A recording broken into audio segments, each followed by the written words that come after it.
హనుమాన్ విజయయాత్ర దృష్ట్యా ట్రాఫిక్ క్రమబద్ధీకరణ కోసం మల్కాజ్గిరి ట్రాఫిక్ పోలీసులు ప్రత్యేక ఏర్పాట్లు చేశారు. ప్రధాన శోభాయాత్ర గౌరీగూడ రామ్ మందిర్ నుంచి ప్రారంభమై తాడ్బండ్ హనుమాన్ ఆలయానికి చేరుకుంటుంది. ఈ యాత్ర 12 కిలోమీటర్ల మేర సాగనుంది. అమరావతి బిల్లుకు లోక్సభ ఆమోదం తెలపడం సంతోషకరమన్నారు డిప్యూటీ స్పీకర్ రఘురామకృష్ణరాజు. జగన్ తీసుకొచ్చిన మావిగన్పై సోషల్ మీడియాలో ట్రోల్స్ నడుస్తోందన్నారు. రానున్న 3 ఏళ్లలో అమరావతిని పూర్తి చేస్తామన్నారు డిప్యూటీ స్పీకర్. రాష్ట్రంలో రోడ్లు అధ్వాన్నంగా తయారయ్యాయని అన్నారు మాజీ మంత్రి వేముల ప్రశాంత్ రెడ్డి. 2 వర్షాకాలంలో దెబ్బతిన్న రోడ్లు కల్వర్ట్లు రిపేర్ చేయలేని దుస్థితిలో ప్రభుత్వం ఉందన్నారు.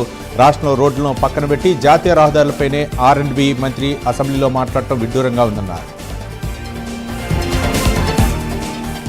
సీఎం రేవంత్ రెడ్డితో పాటు కాంగ్రెస్ ఎమ్మెల్యేలు ఏ విధంగా బూతులు మాట్లాడారో అందరూ చూశారన్నారు బీఆర్ఎస్ ఎమ్మెల్యే పాడి కౌశిక్ రెడ్డి. పొంగులేటి శ్రీనివాసరెడ్డి రేవంత్ రెడ్డి కలిసి 100 కోట్లు మైనింగ్ స్కామ్ చేస్తున్నారన్నారు.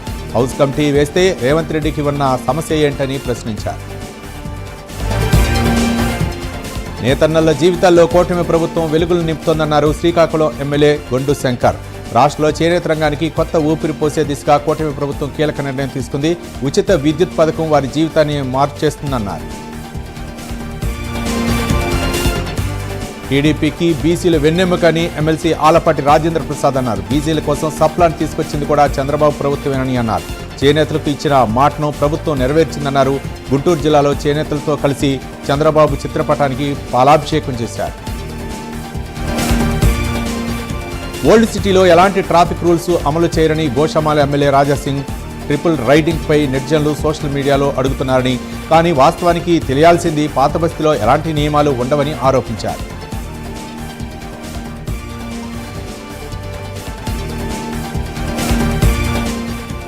అభివృద్ధి సంక్షేమ లక్ష్యంగా కూటమి ప్రభుత్వం పనిచేస్తుందన్నారు ఎమ్మెల్యే కృష్ణప్రసాద్. నేతన్నలకు కూటమి ప్రభుత్వం అండగా ఉంటుందన్నారు.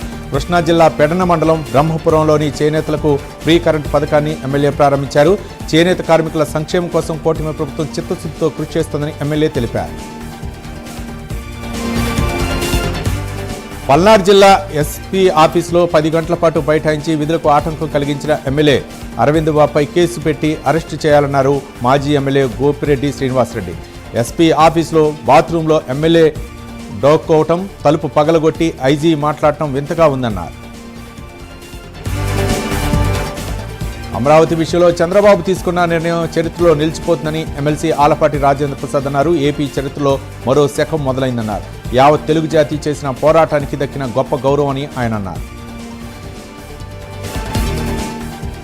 పశ్చిమ గోదావరి జిల్లా ఉండి నియోజకవర్గం ఆకువీడు పెద్దపేటలో రామాలయ ప్రాంతాన్ని సందర్శించడానికి వెళ్తున్న మాజీ ఎంపీ హర్షకుమార్ను పాలకొల్లు పూలపల్లి వై జంక్షన్ వద్ద పోలీసులు అడ్డుకున్నారు.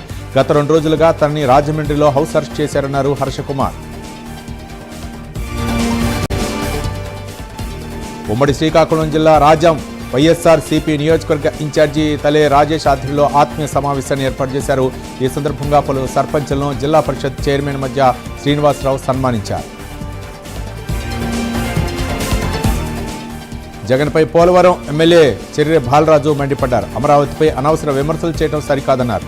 అసెంబ్లీకి రాకుండా బయట ఆరోపణలు చేయడం బాధ్యతారాహిత్యమన్నారు బాలరాజు. అమరావతి రాజధానిగా చట్టబద్ధత కల్పించే తీర్మానానికి అసెంబ్లీకి హాజరు కాకుండా ఇప్పుడు వైసీపీ నేత జగన్ దిగజారుడు రాజకీయాలు చేస్తున్నారని టీడీపీ రాష్ట్ర కార్యనిర్వాహక కార్యదర్శి ఎర్ర వేణుగోపాలరాయుడు విమర్శించారు.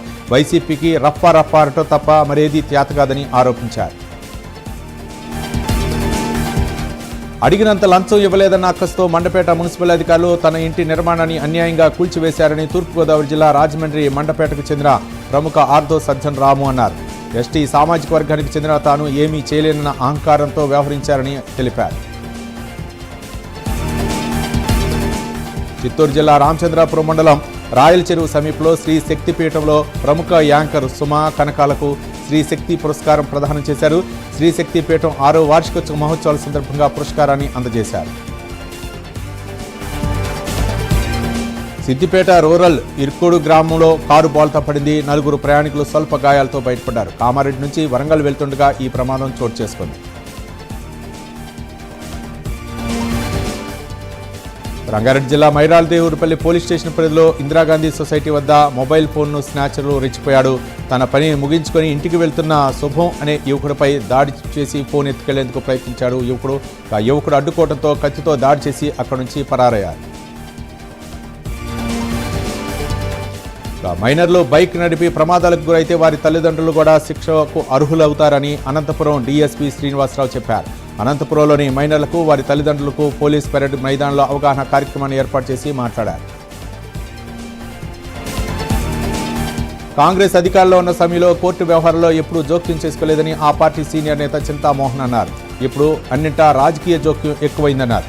అన్ని విషయాల్లో బీజేపీ జోక్యం చేసుకుంటోందన్నారు చింతామోహన్.